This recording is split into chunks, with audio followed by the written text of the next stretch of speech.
C'est la juridiction compétente pour juger le président du Faso et les ministres, mais la Haute Cour de justice se retrouve confrontée aujourd'hui à des difficultés financières et logistiques. Ses membres sont en quête de financement et d'appui pour organiser les procès, notamment celui du dernier gouvernement de Blaise Compaoré. Ce mardi, le président de l'institution est allé plaider sa cause chez le chef de l'État. Une décision et plusieurs interrogations à la fois. La fermeture du lycée Philippe Zenda Kaboré inquiète les parents d'élèves. Au deuxième jour des opérations d'enregistrement en vue des affectations des élèves, ce sont des parents assaillis d'inquiétude que nos équipes ont rencontrés. Vous les entendrez ce soir. Il est né en Côte d'Ivoire, il y a grandi et y a été formé pendant une dizaine d'années. Mais le footballeur Blati Touré, né d'une mère burkinabé, opte pour la sélection nationale. Appelé pour la première fois en 2017, il a encore frappé dans l'œil de l'entraîneur Kamou Malo. L'international milieu de terrain a rejoint les étalons pour la première journée. Pour les premières journées des matchs éliminatoires de la Coupe du Monde Qatar 2022, depuis le Maroc où la sélection s'entraîne en attendant les matchs, vous entendrez les impressions du joueur binational. Voilà pour le sommaire. Merci de nous rejoindre, mesdames et messieurs. Bonsoir. Avant le développement de tous ces titres, sachez que nous aurons un invité dans ce journal. Afiz Ouedraogo, chef de projet MANA, viendra nous parler de l'organisation d'un hackathon qui veut faire émerger des projets numériques pour résoudre plusieurs défis de la nation.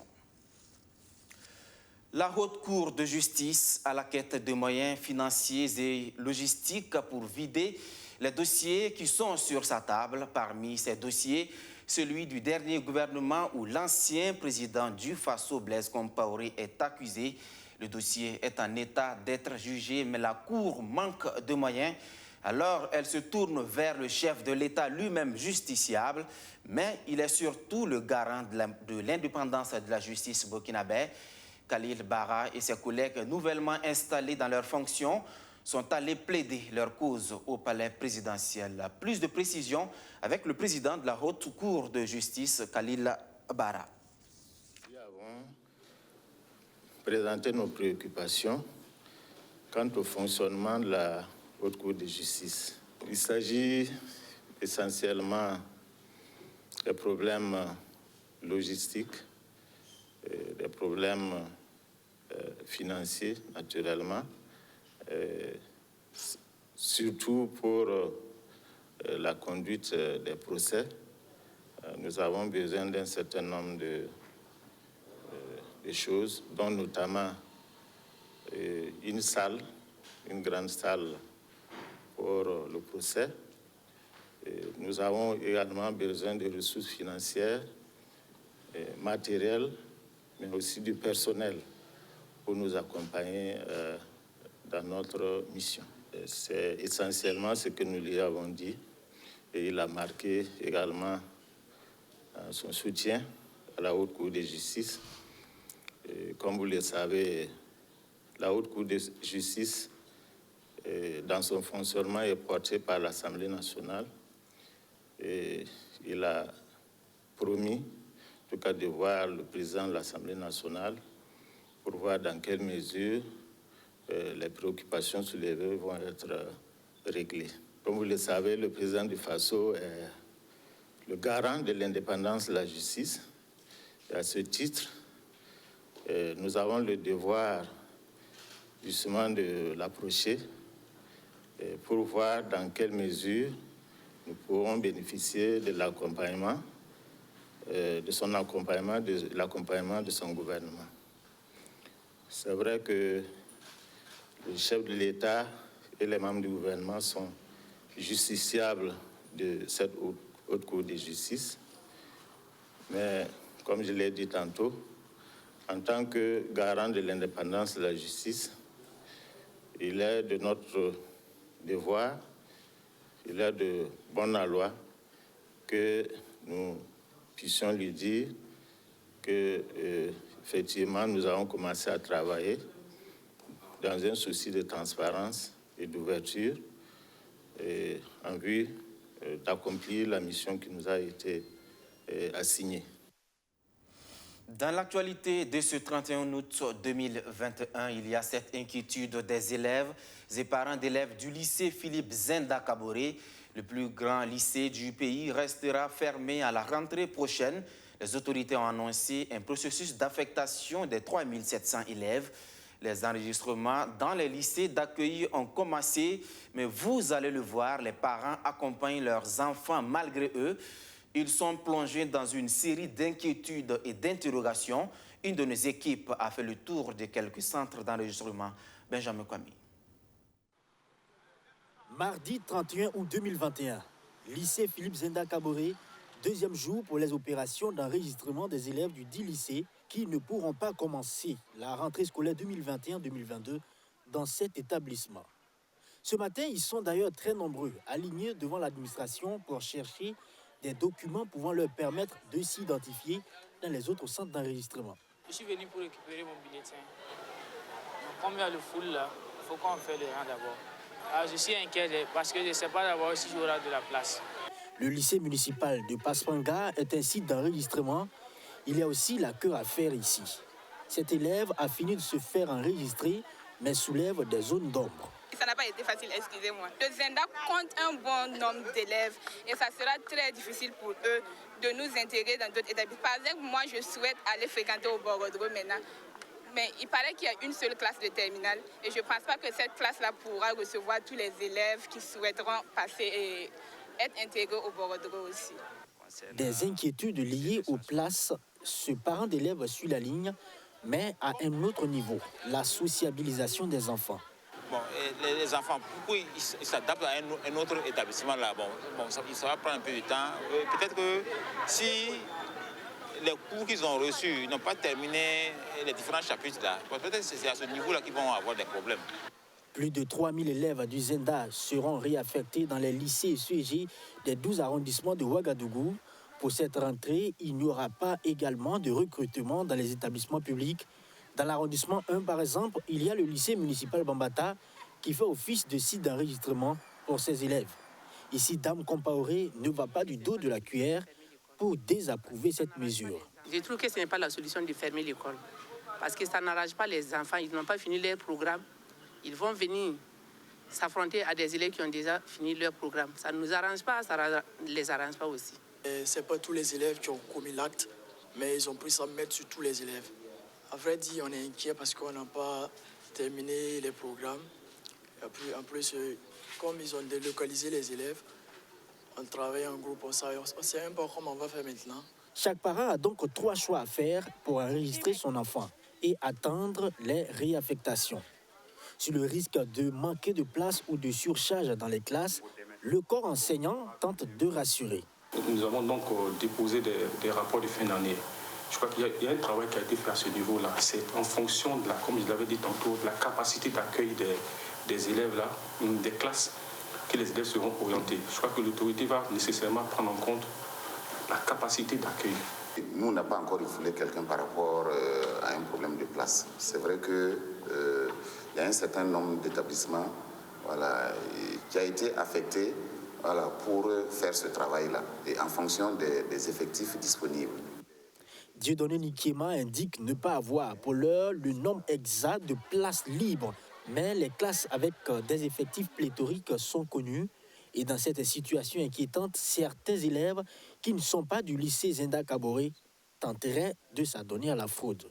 Lors du processus d'enrôlement, malheureusement, on a constaté effectivement qu'il y a des individus qui viennent s'inscrire, mais qui ne sont pas élèves du Zenda. Donc, dès que nous prenons en compte ces genre de situations, aussitôt ils prennent la fuite, ils repartent automatiquement. Je crois que nous avons informé la hiérarchie.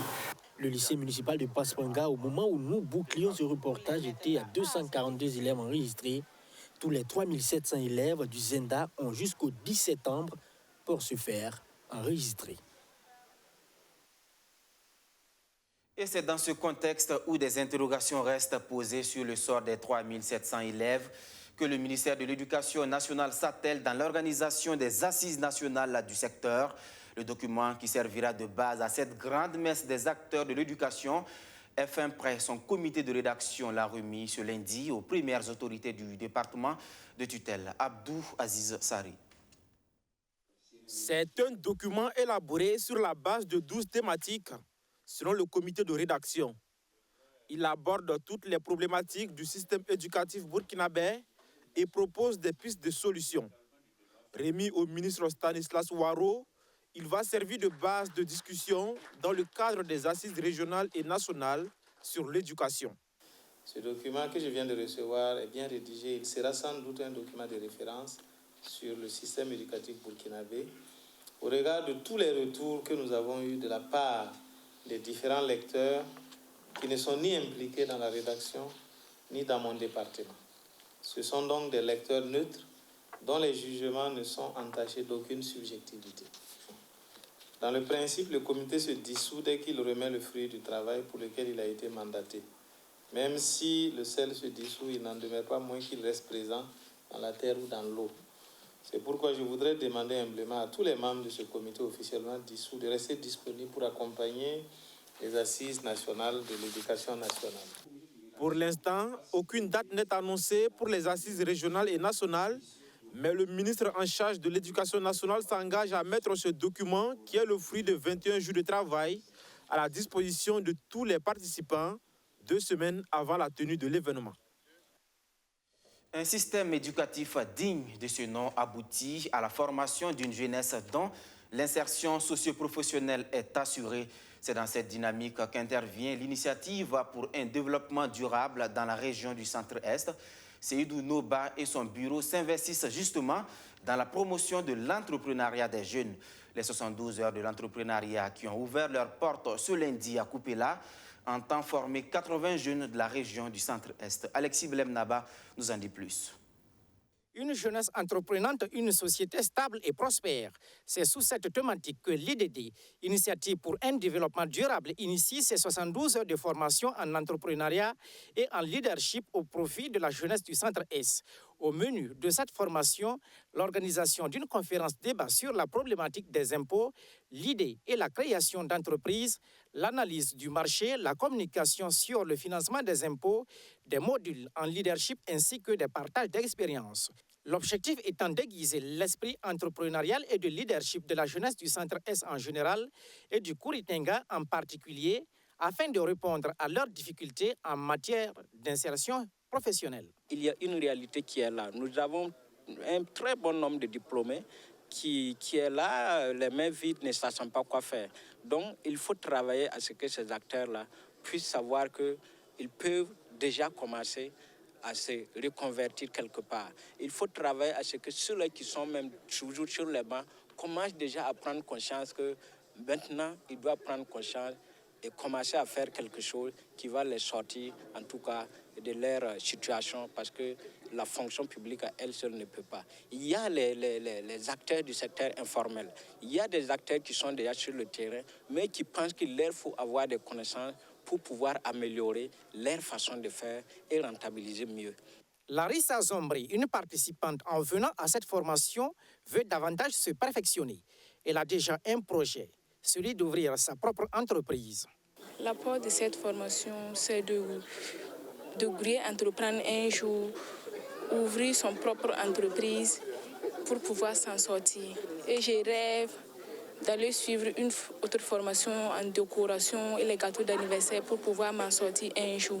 Le haut-commissaire de la province du Kouritenga salue l'initiative de l'IDD qui s'est engagé à impacter la société burkinabé avec des actions pertinentes à l'endroit de la jeunesse qui veut entreprendre. L'entrepreneuriat, c'est d'abord une vision, c'est un état d'esprit. Voilà.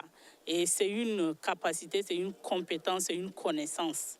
Voilà. Et tout ça, ça s'acquiert par la formation. Les jeunes n'ont qu'à vraiment se former pour être de vrais entrepreneurs et prendre conscience également de leurs valeurs, leurs qualités en tant qu'être humain qui peuvent vraiment impacter leur génération et apporter de la valeur ajoutée, non seulement pour eux-mêmes, pour leur communauté et pour tout le Burkina Faso. Plus de 80 jeunes de plusieurs profils venant de la région du Centre-Est prennent part à cette formation. À présent, direction Kongoussi, où les ressortissants de la province du BAM se sont attaqués aux ordures qui jonchent les alentours du Grand Marché. Une opération de salubrité qui vise à inciter les jeunes à s'investir dans l'assainissement de leur cadre de vie. Une initiative du mouvement Jeunesse engagée du BAM, nous dit Archimède Boy. La rue menant au Grand Marché de la ville de Kongoussi, dans la région du Centre-Nord, est prise d'assaut ce dimanche matin par la jeunesse engagée de la province du BAM. Une vaste opération de salubrité pour donner un visage propre à ce marché. Une initiative qui bénéficie de l'accompagnement du ministère en charge de l'environnement. La question de l'assainissement, selon le Code général des collectivités territoriales, c'est une compétence qui a été transférée au niveau des collectivités. Mais l'assainissement, d'une manière globale, c'est l'affaire de tout le monde, de toute la population, de tout citoyen. Donc c'est en cela que la jeunesse trouve qu'ils peuvent effectivement mettre leurs mains dans la pâte, donner un bel exemple à toute la communauté que l'assainissement, ça nous permet effectivement de garder notre cadre, lieu de vie sain et également faire la promotion de la santé. Cette action est bien appréciée par Sayouba Sana, vendeur de montres et de lunettes dans ce marché. Nous sommes très contents ce matin. Le travail qui a été fait ici nous plaît beaucoup et nous souhaitons que ces genres d'activités puissent se perpétuer. Cela nous encourage à travailler, à ne plus salir ces lieux. Puisse Dieu donner la paix à notre pays pour que nous puissions faire ces genres d'activités.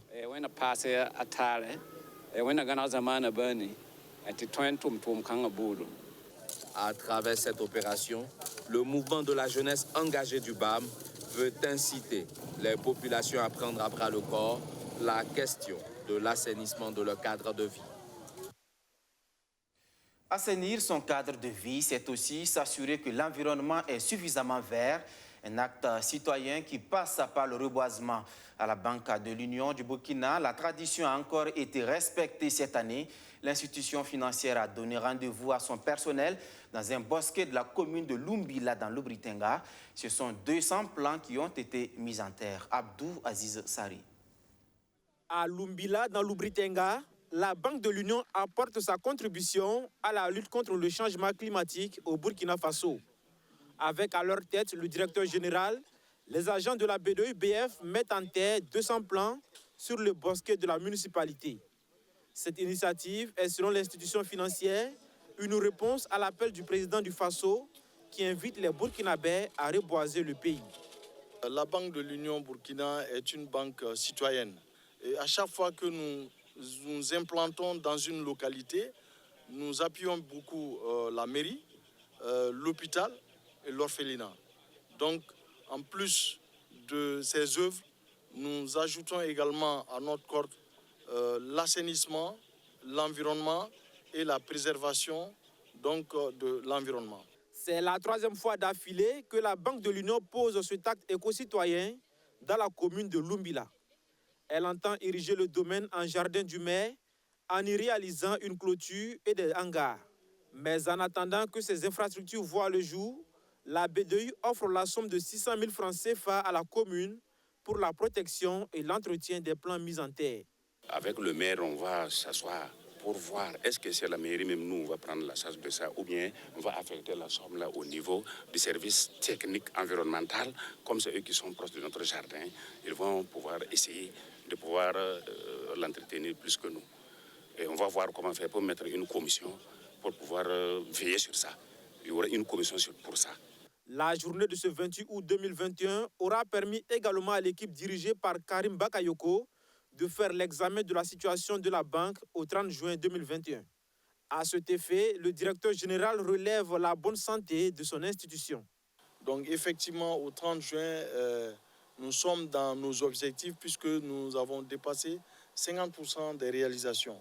Et c'est aussi l'occasion pour moi de porter à la connaissance du personnel donc les félicitations et remerciements du conseil d'administration pour le résultat ou les résultats qui ont été atteints et de persévérer donc pour un bon atterrissage au 31 décembre 2021. Ouvert en janvier 2015, la B2IBF se veut une banque au service de la clientèle à travers une offre bancaire riche et diversifiée. L'institution propose des produits et services personnalisés en fonction des besoins du client. C'est une initiative, si elle perdure, devrait apporter un plus à la musique burkinabé. Le stage de renforcement des capacités sur les techniques d'acquisition des mélodies et styles de musique traditionnelle. C'est un projet mis en place par l'association Mouvement Art Force. L'idée ici, c'est d'amener plusieurs acteurs du monde de la musique urbaine à puiser dans les techniques musicales traditionnelles pour en faire une identité propre au Burkina Faso. Cette première phase a concerné la musique Lobiri et Dagara et la clôture, c'était le week-end dernier. Le compte rendu en son et en images avec Raoul Lassa et Benjamin Kwame. Un balafoniste en pleine exécution d'une musique composée par les 20 stagiaires musiciens venus du sud-ouest du pays et de Ouagadougou. C'est une musique mélancolique. Dans le rendu, elle est soutenue par le percussionniste et de l'autre côté par un soliste, un bassiste et un batteur. C'est une fusion du moderne et du traditionnel.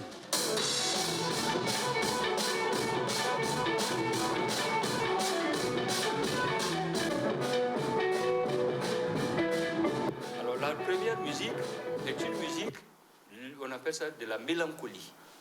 Et la mélancolie, ce n'est pas une musique de malheur, c'est une musique qui prend en compte tout l'aspect de ce que vous êtes. Quand vous écoutez un piano, vous voyez tout de suite que j'ai pris rien que les notes du balafon, les différentes notes que le balafon est constitué avec, ce n'est pas le blanc qui est venu construire le balafon. Et je l'ai fait transposer tout de suite par le pianiste et par le guitariste, et c'est ces mêmes notes du balafon qu'on a développées que vous avez écoutées. Nous sommes donc au stage de renforcement des capacités sur les techniques d'acquisition des mélodies et styles de musique traditionnelle mises en place par l'association Mouvement Art Force. Pendant donc 6 jours, ces musiciens ont appris à s'approprier les techniques musicales traditionnelles pour en faire une avec le moderne. Cette première étape a mis l'accent sur la musique Lobiri et Dagara. Nous cherchons en fait à exhumer le patrimoine musical burkinabé pour permettre justement à une jeune génération de pouvoir se l'approprier et donner une identité justement à notre musique, à la musique burkinabé, afin de permettre son essor à l'international.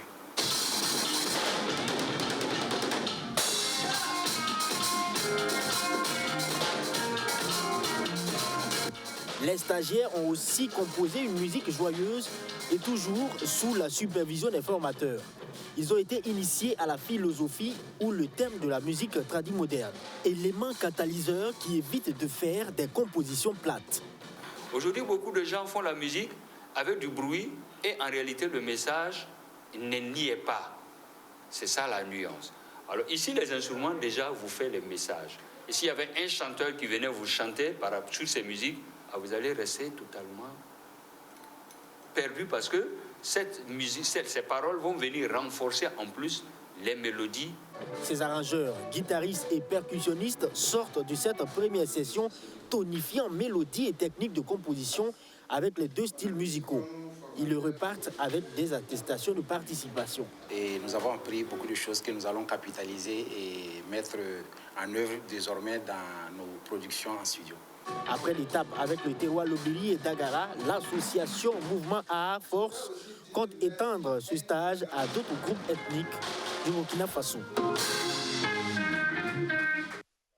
Les nouvelles des étalons dans ce journal. Nous sommes à moins de 48 heures du premier match entrant dans le cadre des éliminatoires de la Coupe du Monde Qatar 2022 Burkina contre le Niger.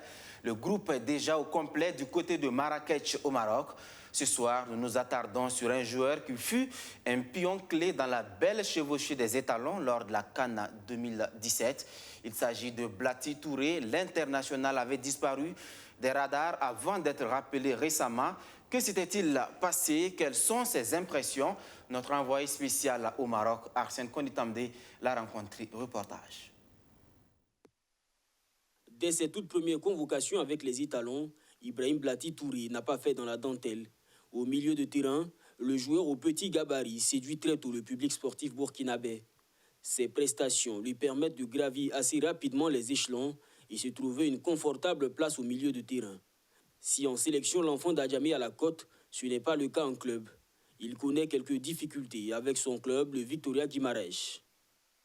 Oui, c'est vrai qu'il y a eu des difficultés depuis mon passage à Victoria. Ça a été très compliqué pour moi parce qu'il y avait des trucs dont beaucoup de personnes ne sont pas au courant. J'ai été écarté volontairement par ces clubs-là et oui, ça m'a beaucoup pénalisé. Bon, il faut le laisser de côté, il faut être concentré sur l'avenir, c'est tout. Un passage à vide qui va l'écarter pendant 2 années de la sélection nationale. La saison dernière, le joueur repart en D2 suédoise. À l'AFC Eskilstuna, un club où il avait déjà évolué en 2018, il retrouve de la compétition et tape dans l'œil de Kamou Malo qui le convoque à nouveau. C'est aussi un très bon championnat. C'est vrai que ce n'est pas aussi médiatisé comme certains pays, mais c'est un très bon championnat, un très bon niveau et je me sens très bien. C'est vrai que c'est un club où j'avais été et que ça s'était très bien passé. Donc, ouais, je pense que c'était un bon retour pour moi là-bas, histoire de retrouver la compétitivité et tout. Donc, voilà, pour l'instant, ça se passe très bien.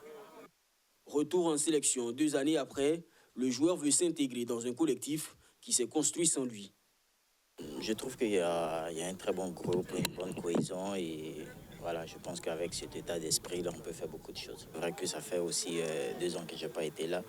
C'est aussi une raison pour moi d'être motivé, m'incorporer rapidement dans les groupes parce que je sais qu'il y a aussi des nouveaux joueurs et c'est à moi de m'adapter très rapidement.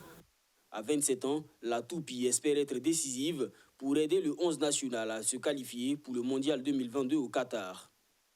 L'objectif, c'est continuer à bosser comme ça. Et puis après, on verra. S'il y a des propositions qui arrivent, voilà, on va les saisir.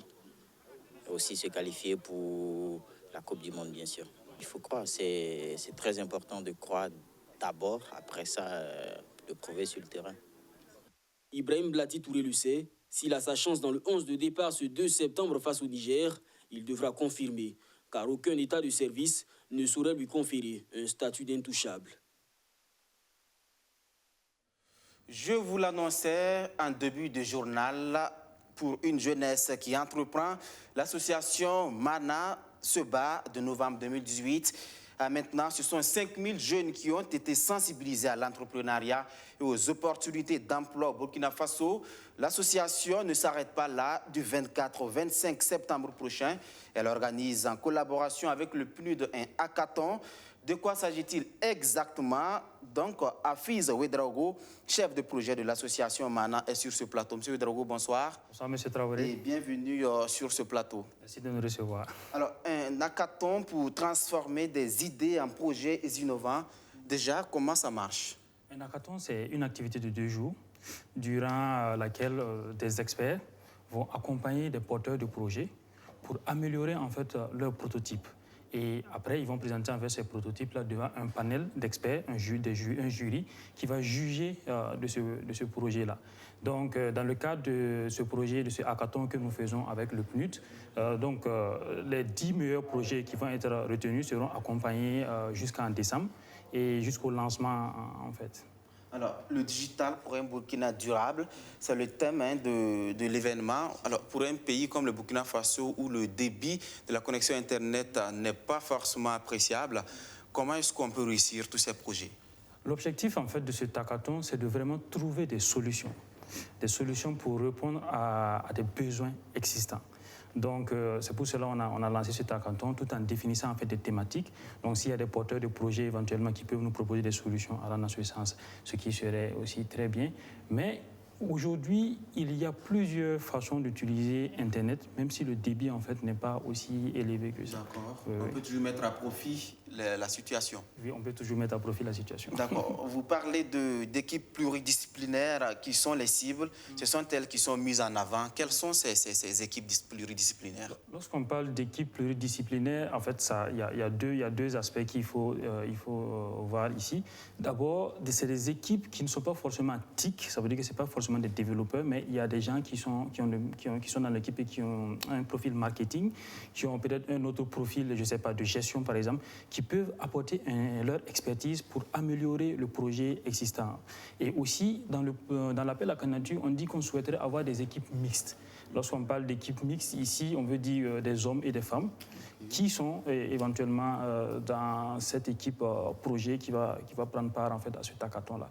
Donc on souhaite vraiment que ce soit des équipes pluridisciplinaires, des équipes mixtes en fait, pour atteindre en fait, les objectifs fixés dans ce hackathon. Vous estimez qu'un accent particulier sera mis sur des jeunes filles et femmes porteuses de projets digital innovants. C'est quoi l'idée? L'idée, vous savez, nous sommes dans un pays où ce sont les hommes en fait, qui utilisent plus les TIC. Donc, à travers ce projet, parce que c'est un projet aussi qui est porté par le PNUD, qui a pour objectif de contribuer au développement grâce au TIC, la transformation digitale, et pour atteindre les objectifs des ODD. Donc, l'objectif aussi, c'est d'amener les femmes aussi à pouvoir éventuellement utiliser ces TIC-là, à proposer des solutions, à être lead en fait, sur des projets, à proposer des solutions inclusives pour le développement du Burkina Faso. À la fin des 2 jours de travaux, quelles sont vos attentes? Nous attendons des projets qui vont vraiment répondre à des besoins existants, tels que des projets de santé, des projets d'inclusion financière, des projets divers qui vont pouvoir vraiment répondre à des besoins existants. Et c'est des projets qui pourront être accompagnés ultérieurement, après, pour passer à l'échelle. C'est donc du 24 au 25 septembre prochain à Ouagadougou. Ici, c'est organisé en partenariat avec le PNUD. C'est bien ça, c'est un événement hybride, c'est en présentiel et en distanciel. Il faut dire que l'activité est ouverte en fait, sur tout l'étendue du territoire, que vous soyez à Bobo, à Fada, vous pouvez postuler, vous pouvez participer. On a fait de telle sorte que tout le monde en fait, puisse prendre part à cet hackathon-là. Donc tout le monde peut postuler. D'accord. Ça sera tout pour cet entretien, M. Ouedraogo. Merci. Je rappelle que vous êtes Hafiz Ouedraogo, chef de projet à l'association MANA. C'est bien ça. C'est bien ça. Merci beaucoup. C'est ici que prend fin cette édition. Merci à tous de l'avoir suivi. Merci de votre fidélité depuis la commune de Di dans le Sourou. Bonsoir et à bientôt pour d'autres actualités.